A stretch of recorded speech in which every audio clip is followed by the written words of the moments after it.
Yo tata lamuka, Kongo etaniye. yo mama lamuka, Kongo taniye. etaniye. Yo zali kolala na yo na pongi ya masumu, lamuka tungo etaniye. Yo zali kolala na yo na pongi ya masumu, lamuka tungo etaniye.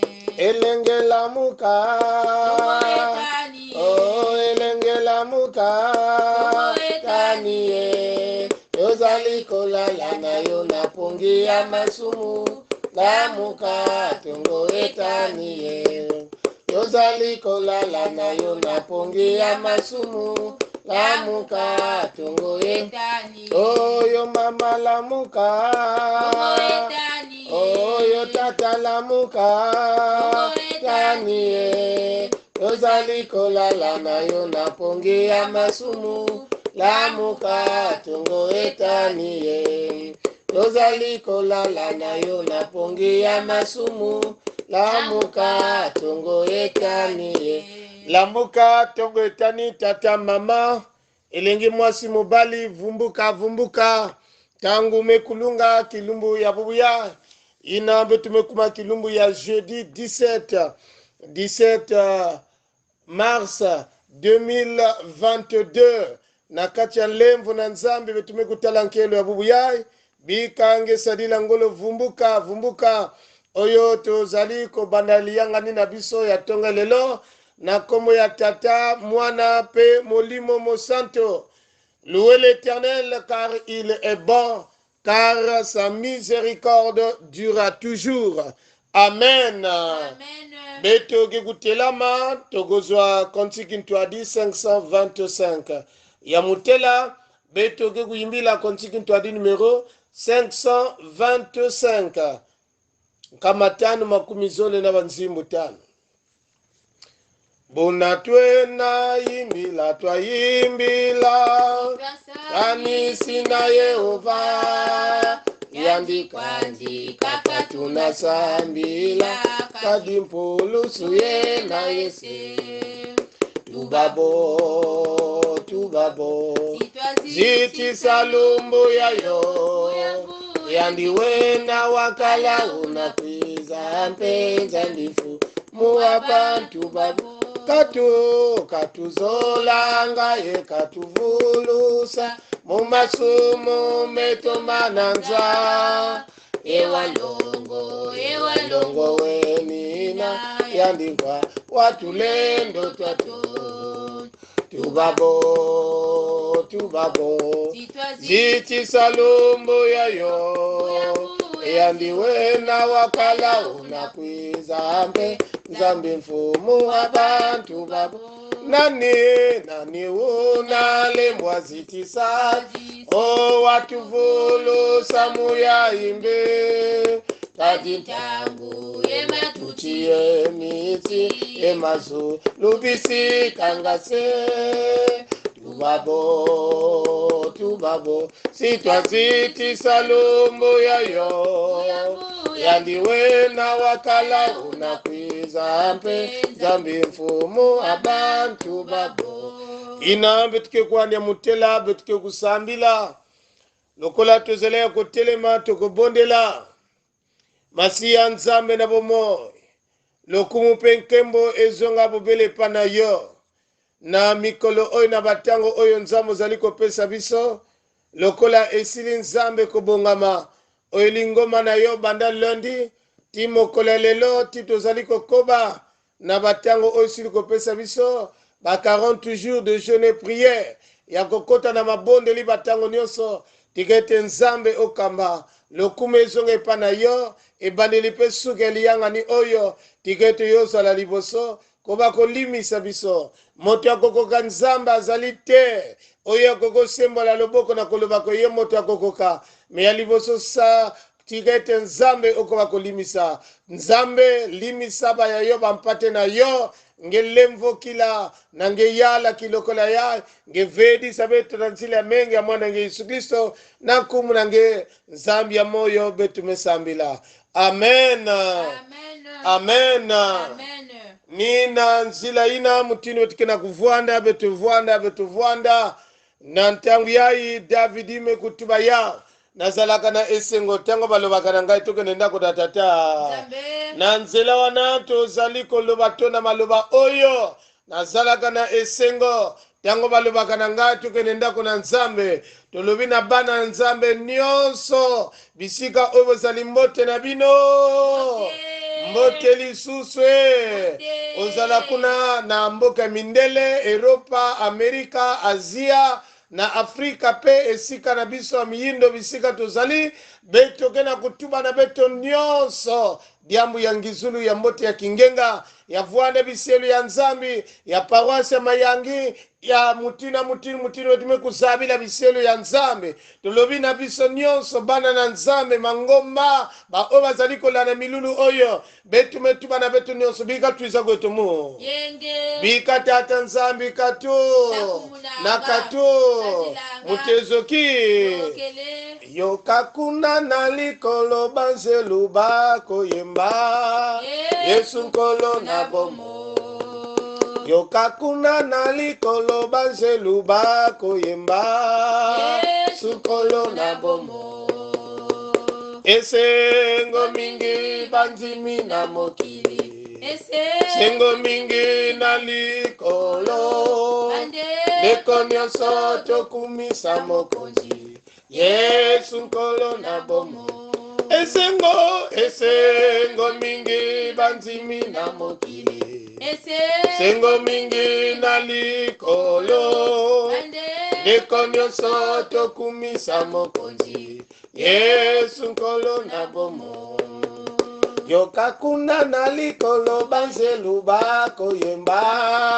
Yesu nkolo na bomo yokakuna na likolo banzelu bakoyemba Yesu nkolo na bomo esengo mingi banzimi na mokili esengo mingi na likolo ndeko nyonso tokumisa mokonzi Yesu nkolo na bomo esengo mingi banzimi na mokili esengo mingi na likolo ndeko nyonso tokumisa mokonzi Yesu nkolo na bomo na yiswe na ntangu yayi betoke na kulomba na mama longi yandike kusambila tekila beto kuwa mambo ya Nzambi kubika abanchima ebeto ya venzami samuchibe tusola kutambula mambo yange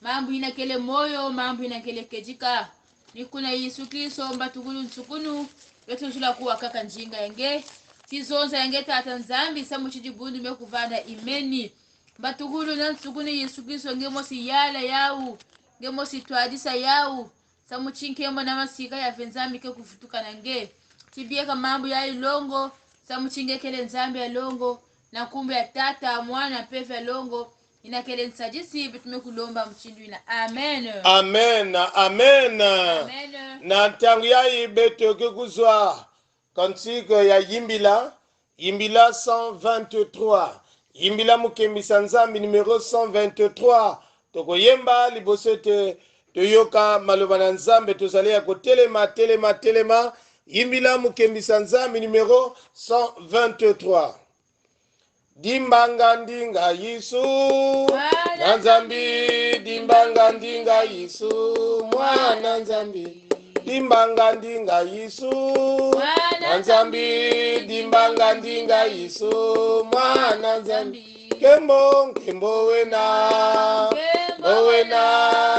kembo wena ekuna zulu kembo wena kuna zulu sikama kundi dimba na Yesu sikama kundi dimba dinga sikama kundi dimbe na Yesu sikama kundi dimba dinga Yesu kembo wena kuna kembo wena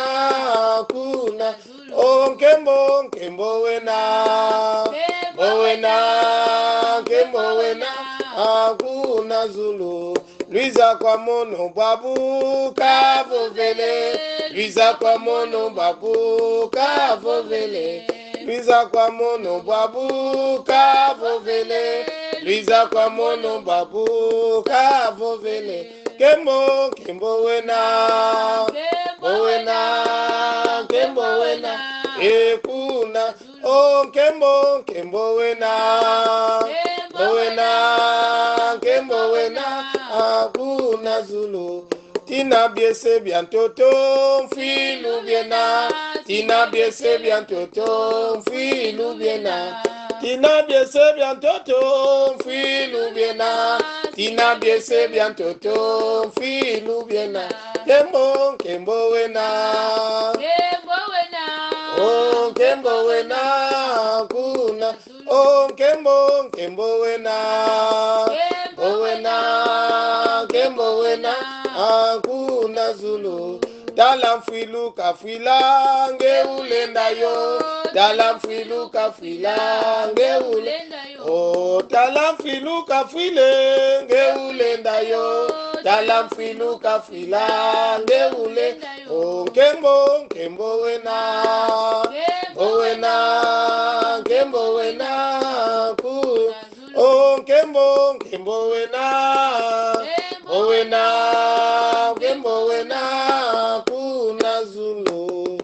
Na Yiswe tozali kofanda betoke na kuvwanda na nantangu yai betoke kufungula aba Biblia beto tokofungula aba Biblia na biso tokoltanga maloba na Nzambe oyo sili kopesa manabiso na mokolelelo ni wana toyebango liboso na lingina yebisa na lingoma na Nzambe.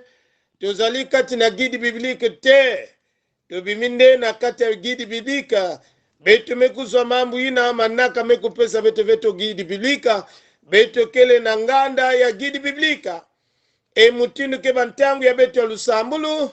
Nina ina beto metala mbote na kuzwa mambu ya Nzambe. Ina kele na kande ya Yohane. Kikapu ya 11. Kibuku ya 13. Te 13. Jean au chapitre 11, le verset 43 au verset 44. Jean au chapitre 11, 43 à 44. Yohane kikapu ya 11, kibuku ya 13 te 14. Lokola tosili komona yango, tigete totanga na kombo na Yesu. Ayant dit cela, il cria d'une voix forte, Lazare, sors. Et le mort sortit les pieds et les mains liés de bandes et le visage enveloppé d'un linge. Jésus leur dit, déliez-le, laissez-le aller. Jésus leur dit, déliez-le, laissez-le aller. Parole du Seigneur. Amen. Amen. Amen. Itu ya diambu inabetkena yao na kumokina na suka ya. Metubana beto lié de bandes, les pieds et les mains, le visage enveloppé d'un linge. Lié de bandes, les pieds et les mains, le visage enveloppé d'un linge. Maboko na makulunde ya kukangama. Na kizizi ya kufukwa na lele ya Yakobo na mutindu itu ya diambu betkena ya maboko nde makolonde ya kokangama elongi ya kozipa ndokokoloba na mokoto nde tokokoloba elongi ya kozipa na elamba ya mokoto inani itu ya diambu betkena ya le lié de bandes, les pieds et les mains, le visage enveloppé d'un linge, batata na bamama, qui est lié, qui est enfermé, qui est lié, auquel que le visage est enveloppé d'un linge. Betumekuzaba, nakata mambo betumekutanga, betulenda pesa mvutu, celui qu'on appelle un mort, celui qu'on est en train d'appeler Lazare. betume kuzaba diamu ina mutinu ya kulutaka ina nifuanaka na kata nkunda tona kata tombo babilumbu iya ina yisu mekufinama tango nde abele mili boso ya tombo ya Lazare alobi ko bolongola libanga ina sima kuna nde Yesu azali koganga Lazare sort Lazare bima Lazare balobi na biso il sortit, le mort sorti, Lazare abimaki, Lazalo mekubima kubasika, meina nime kubasika na kati nkunda, bametuma na beto makulu ya kukangama na mabonda, na maboko, na kizizi ya kukangama, na kati ya lele, na kati ya... Il était attaché, il était lié, batata na bamama, betone na kutuba, que le mort avait écouté la voix du Christ. L'homme qui était en difficulté, l'homme qui était mourant, ne mongongo na nzambe e yokani tango na nzambe esiliko yokana ne moto azalaki ya kokufa nde asiliko bima nde asiliko bima tolingi toloba na tango oyo ebele oyo pe asiliko yoka mongongo na nzambe na bisika oyo bazali mongongo oyo mbela oyo nzambe asiliko benga lingoma na ye na kobima na koyaka na milulu oyo ya 40 jours ya jeûne et prière nde basili kobima na tango ya koyoka mongongo na tango ya koyoka nzambe oyo asili kobenga moto te me nzambe moto azali kobenga nzambe moto azali kobenga tata nzambe muntu kena kubokila mutini yani kena kubokila to Yesu Kristo kena kuboka na ndiamu ya Lazaro basika Lazaro basika Lazaro.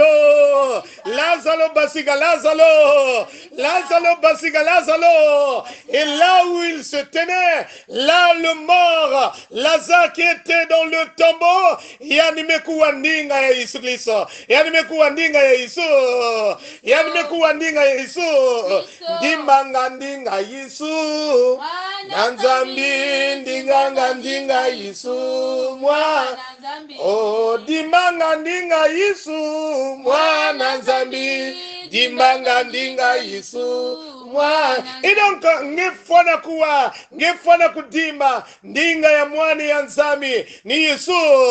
Lazare me basika Lazare mais tango oyo azali kobima, nous pouvons dire Lazare va se présenter devant le Christ, les mains liées, les pieds liés et le visage enveloppé du linge.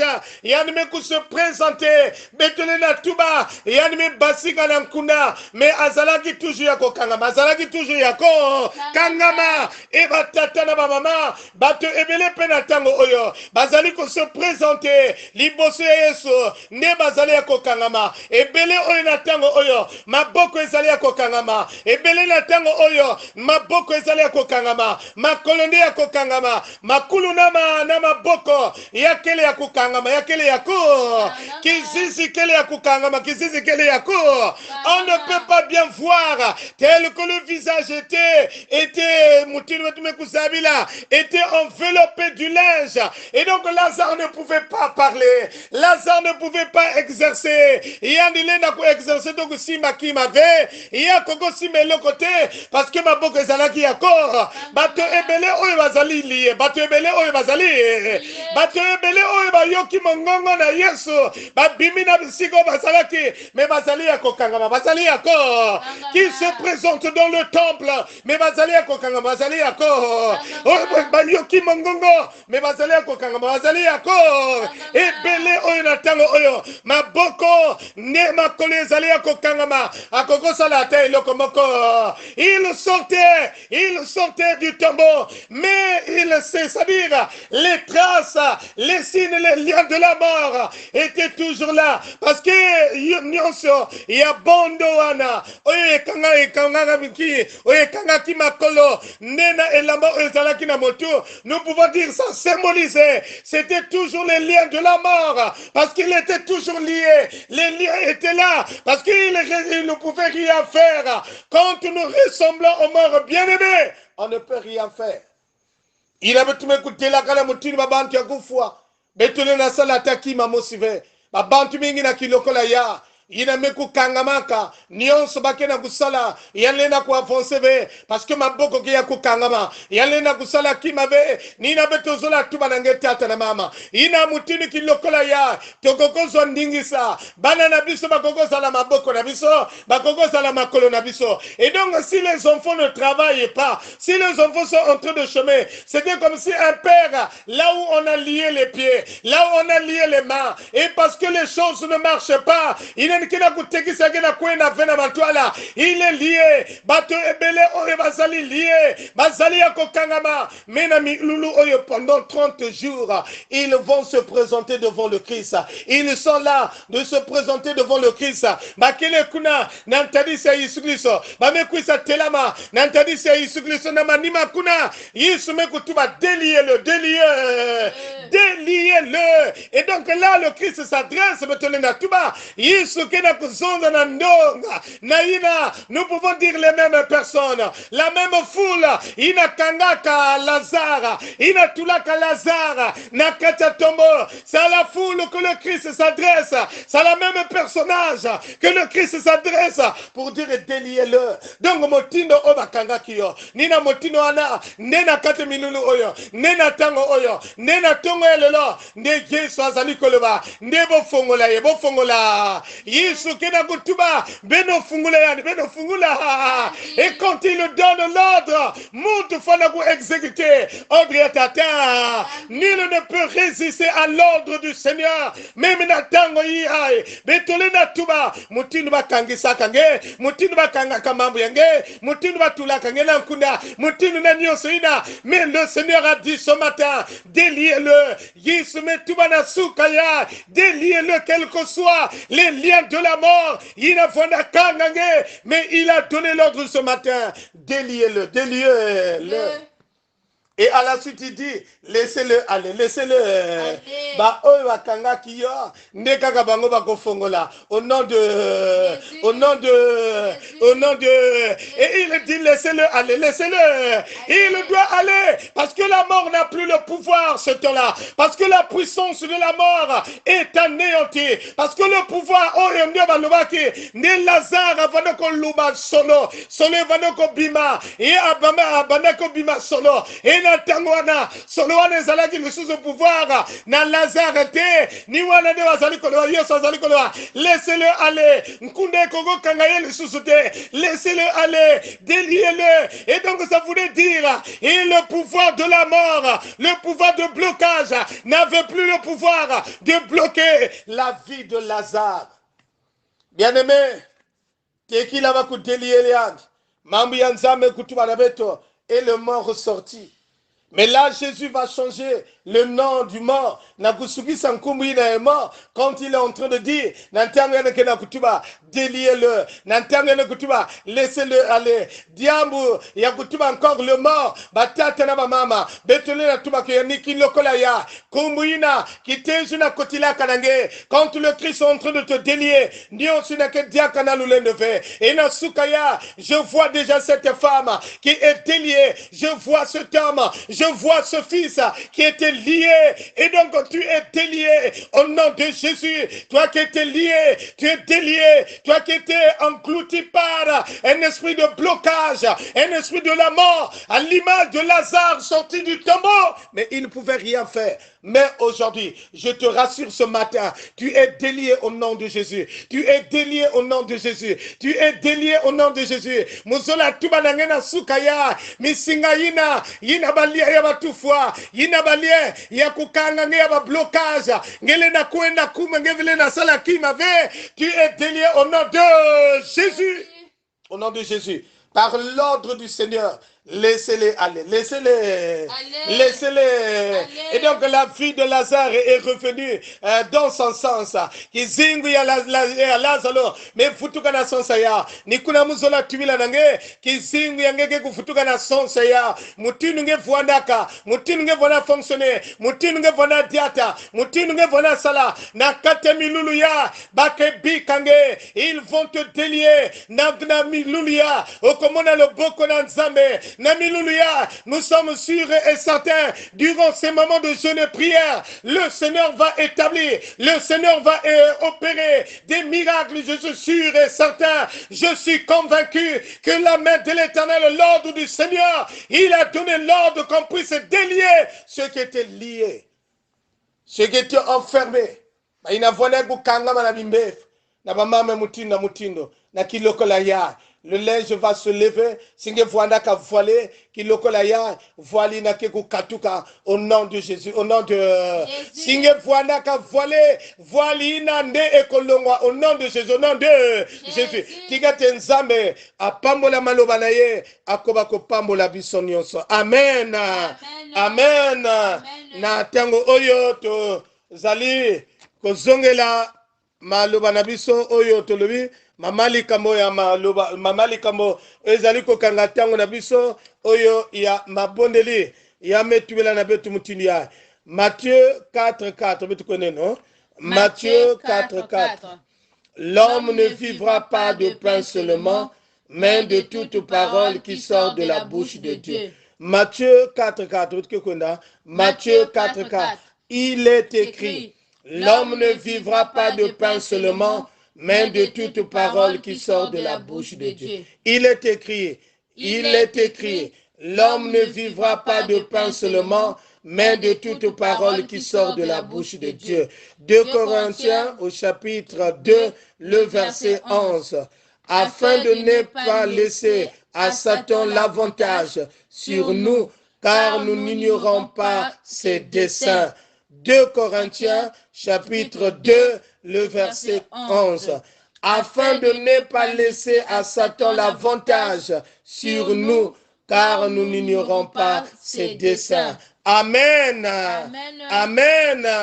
Nantangiai beto kekuzwa. Yimbila mukembisa nzambi numéro 110. 110 yimbila mukembisa nzambi. Beto bana banzambi tutela meno tubonge no lwazu yetu kwika meno tunanwana vita mungolo zazo tunabedi santantu myamyo haleluya babu beto twetinunganga enzambi weti kutuzunganga buna beto babo tunabanzanga vo tunabedi santantu myamyo haleluya babu beto twetinunganga enzambi weti kutuzunganga buna beto babo tunabanzanga vo tunabedi santantu myamyo haleluya bizanda la babo kalutina ndiko dika bijanzambi kalusisa ndiko watanka ku aminu luku bameno bokibedi santantu amyo haleluya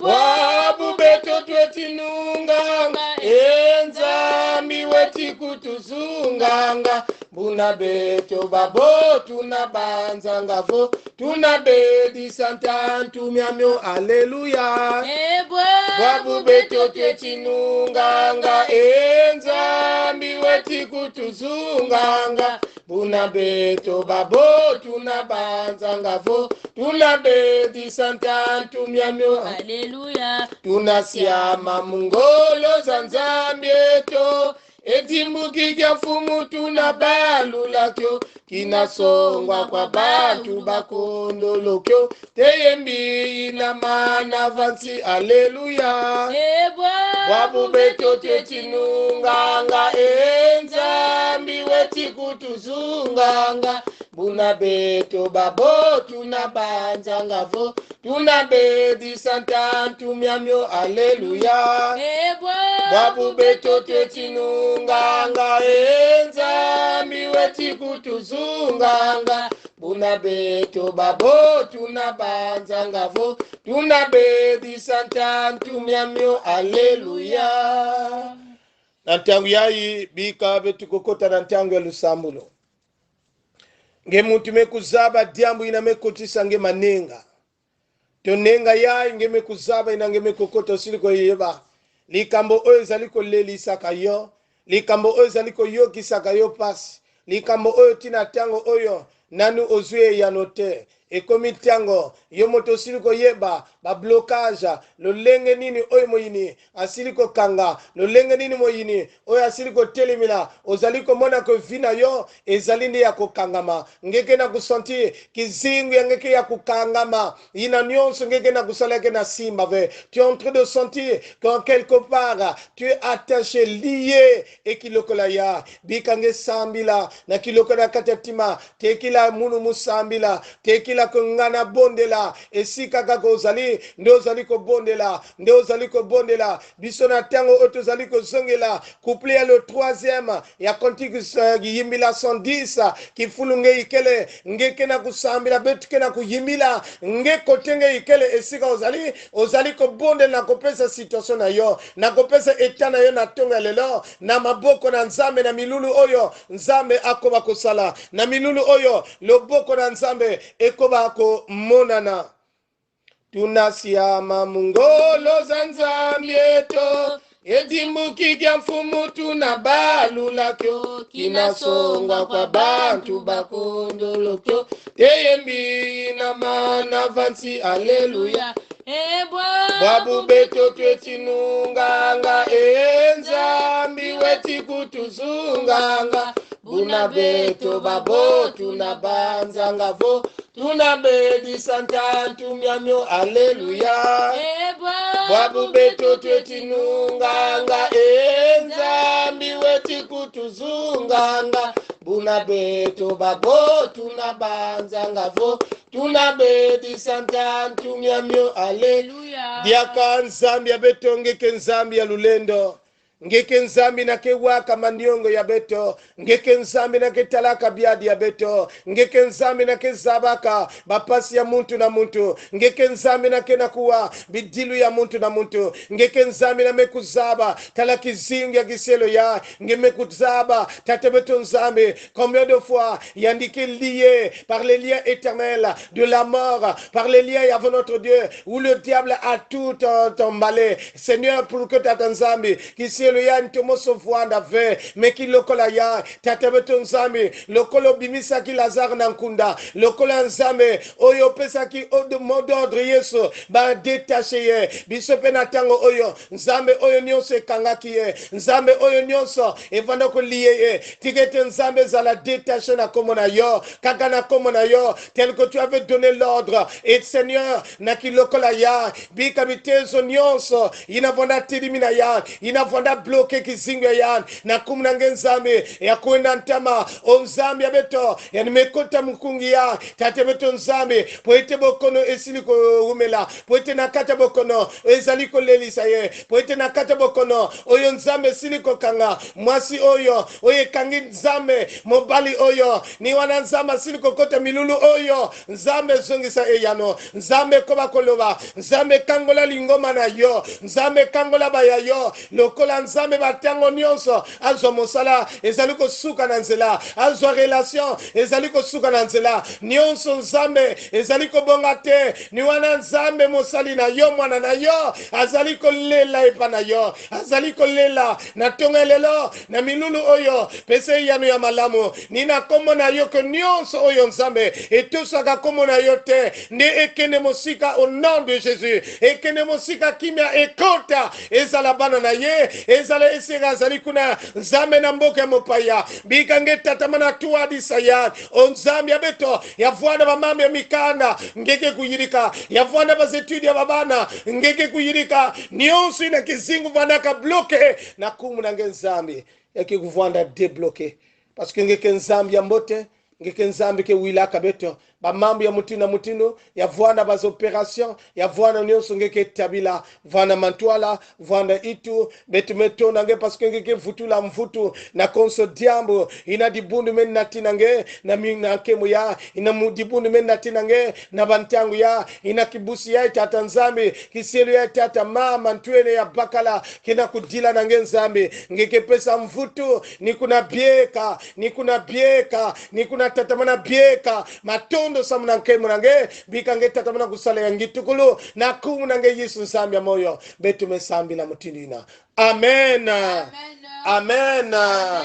Batata na bamama beto me futula matondo na beto nyonso na ningumuni na beto me kulakisa na kulanda kilokole ya suka tata nzambe tatamana kuvutula beno ya kulutila edongo mbana ntangu mosi beno ke gutala ke beto ke gufidisi la beno ba verset biblique comme d'habitude 10h 12h 15h et plutôt 17h ou bien que 18h na ina vraiment tata nzambe tatamana kupesa beto ngolo to zonga simate to kangama na kati ya mabondeli to kangama na kati ya oyo nzambe asili kopesa biso tango ya ko jeûner tango ya kokelela bilia tango ya kobondela tango ya kotelela tata nzambe ye ayebi lolenge nini asili kopesa biso tango oyo na tango oyo nzambe tokosenga na mamalongi ina batukena kwenda kukanga kilokoleni ke kusambila samo na geri na ke kuna na muzingu ina bampange betu na Ukraine na Russie ke nzambe tatamana kusala yani kuzimana pipa bwala nyosi na muzingu me kukota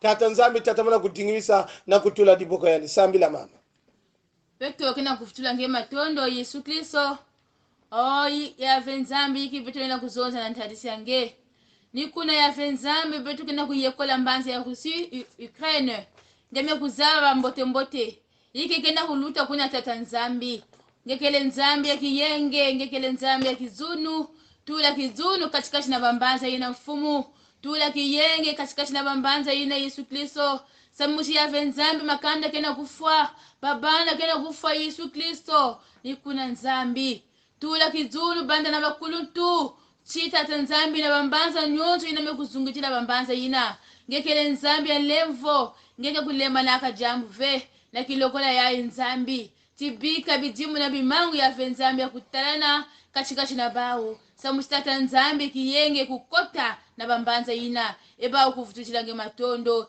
Yesu Kristo wila beto muchindu kele zola na lemvo nge beto mekusambila muchindu ina amen amen bikala ntangu yaye betu kutambula lusakumuni ya mfumu tigete ngolu na nzambe oleki bangolu nyonso ekoba kupambola pe kusunga bino bandele loti suka ekekeli ngoma na nzambe bozala na kati ya kimya na nkolo amen amen, amen. Amen.